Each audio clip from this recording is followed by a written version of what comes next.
Brainstorming and sharing ideas is the funnest part of the creative process. We decided to skip the boring part of actually making stuff and just do the fun part. I'm your host, Tom Walma, I'm Jeff Teague. And I'm Jack Kincannon. and this is Creativity Wasted. So my idea is like a shock collar, like on your wrist. So, and somehow it would be connected to your brain. It would be like a racism shock collar. Like if you think of like a microaggression and you're about to say it, it'll shock you. So that's my idea. Do you think we could modify it for like all the isms? Sexism, racism, Yeah. ageism. Is the idea that it's subtle, like you feel it, but you're not like alerting the whole room that it's going off? Yeah, I think it'd be subtle, but like if you have like a low pain tolerance, you'd probably, physically show it. Who's the market for this product? I don't really know. Is it like court mandated? Like people who did the crimes and Could be maybe for like Karens. Karens are terrible. Just if your name is Karen, you have to wear these. I'd vote for that. I'm trying to think if the Apple Watch can like shock you, because it has like the things that it can like measure like blood things, right? So I wonder if it's sending like a little mini current there to like measure your heart rate and your glucoses, and maybe you can just turn that up to 11 and shock somebody. I think Apple would enjoy being the arbiter of morality. This shocks you before you say something or after you say something? I mean, it could work both ways, but I was thinking like before, like just like you think of something, then before you say it, it's going to shock you. Oh, wow. So it reads your mind? Yeah. I think it should give you like a small shock when you think it, and then if you actually do it and say it, it like you're crippled. I was telling a coworker about it, and he's like, well, he had some other idea, like if you're a service worker, somebody's giving you a hard time, you just have a taser, you can just tase them. I mean, that's the same thing. Or it's like the other person controls it. Oh. But then it's like the other person could be wrong. They could be the Karen of the situation, and they want to shock you, even though you didn't do anything wrong. Yeah. Or the boss has it, and he can shock his employees. Like the HR has it. That'd be crazy. That whatever you said wasn't good for the company. Shock. I think it should be levels to the shock. Like, I mean, if it's like a level 1 thing you're about to say, you get a level 1 shock. If it's just just the N word, then it's a level 10. You just die. Yeah. Would you get shocked fairly often? Would it be a thing that like everybody has microaggressions once in a while?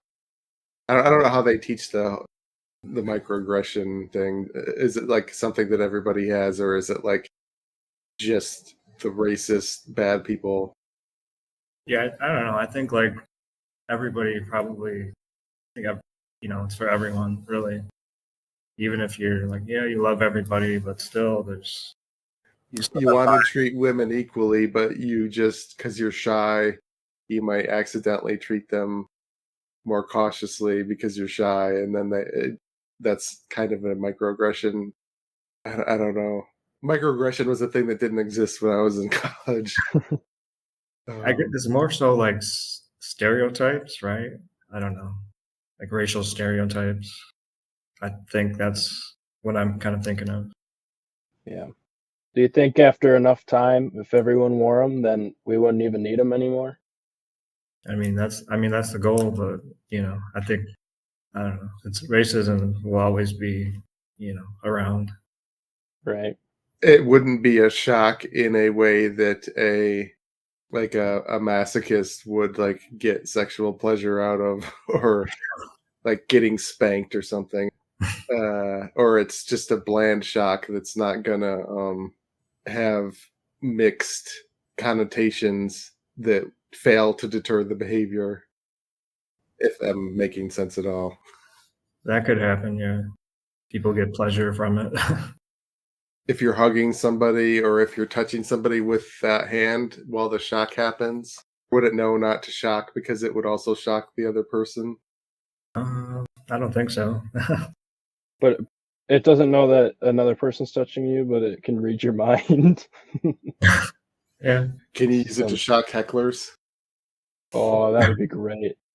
Not that I need that. Or people that just talk too much at the shows? That's Oh, more common than hecklers. yeah. Talk loud in the middle of the show. Yeah, that's the worst. That would be great if I could heckle them. I just want to heckle people back. I had an idea. I might edit this out. You know how, like, some mainly white people, they want to sing rap music. It's got the N word or it's got like questionable language in it. What if you had an app that you press the button and it has Dave Chappelle say the N word? So you're singing and then you hit the button and then the lyric comes out, but it's obviously Dave Chappelle's voice, but it's in rhythm with your speech. Is that the same as you saying it? Is that like as bad? Because you fit, it's kind of like how like the Orthodox Jewish people, like with the fridge thing to try to bypass the direct causation for the on the, do you know what I'm talking about? It's like a way to bypass the rule. Yeah, I was thinking more of like interactions between people. If you're just in the car by yourself, then that's whatever. I could see that. But what if you're like going up for karaoke to do that song? I'm lucky that I don't really like rap music for the most part. I do like some of the early 90s stuff that I grew up with, but I wouldn't even do a song that had the N word in it because I wouldn't trust myself to keep track of what's going on, Right. especially if I don't know the lyrics that well and I'm trying to read the thing that's going really fast, and it's like, let's not risk this. Right. I think that goes back to the having different levels for different things. Like you just say it just straight up. That's a 10. But you slip up and say it, we'll give you some grace with an 8. Would it go off if you say that you like Trump? Or you say, is there like a political position that would trigger the watch? I don't know. It's more of a macro aggression. I guess, yeah. I mean, I'm white, but I always think, well, if the intention is good, like if they don't know it, then I don't see a problem. It's like if they were intending to be hateful, that's the problem. Like I kind of like when people try to be not racist so much, but they're doing it wrong, you know? I kind of I enjoy that. Like it's adorable in a way. Like they're obviously their heart's in the right place. They're just too old or too out of it culturally, or they don't have the intelligence to walk the minefield. But you can tell that they're like I don't know. I don't see a need to shock those people. Well, I do. I guess the shock doesn't necessarily mean you're evil. It could also just mean, okay, you didn't know better. Right. And It isn't just, that the point of the shock is so that you'll learn? I guess, yeah, yeah. I guess I saw it as like an angry nun slapping you on the wrist, but maybe it doesn't have the moral implication. Maybe it's just a neutral teaching incident. Yeah. Any shows, podcasts, social medias you want me to promote at the end of the podcast? Sure, it's Cove Open Mic. It's every other Thursday, 9 p.m. Yeah, just the Hearsay mic every Thursday. I'm like guest hosting on Club June 22nd. So I'm doing Comedy Rumble July 5th, the late one. They're doing 2 Comedy Rumbles at Ridley's, and I'll be doing the late one. And then I have a fitness thing that I do called Gaming McFitness, where I build video game controllers into fitness machines, and then I stream myself playing video games while exercising. This has been a production of Planet Amp Podcast, powered by Pinecast.